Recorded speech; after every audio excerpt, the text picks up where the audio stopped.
Ahoj, příznivci kanálu Best Mechanic.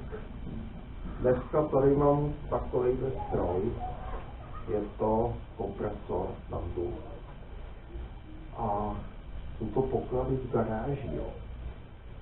To jsme tady našli s majitelem garáže. A teď to vyzkoušíme. Jo. Tak já to zkusím strčit do zásuvky a uvidím, co to udělá. Tak je to reálný, jo.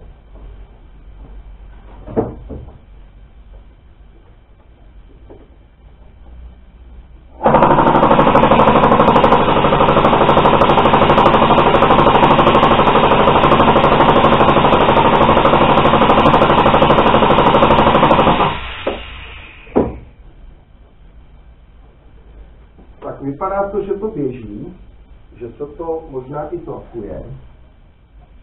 No tak ono to běželo chviličku, že? No, nevím, jestli je to výrobek z továrny, anebo jestli je to hovodomov. Jsou na tom teda tadyhle nějaký značky, tak tady na tom je třeba Kovopotník Pardubice, na té pumpě je Atmos, no a na tom motoru to nepřečtu. Ale je to nějaká cizina, není to české.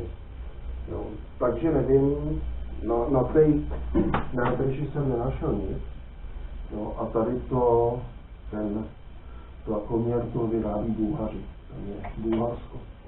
No, takže nevím, jestli je to teda vyrobený doma, nebo jestli je to vyrobený z fabriky. Rozhodně to bylo něco staršího asi.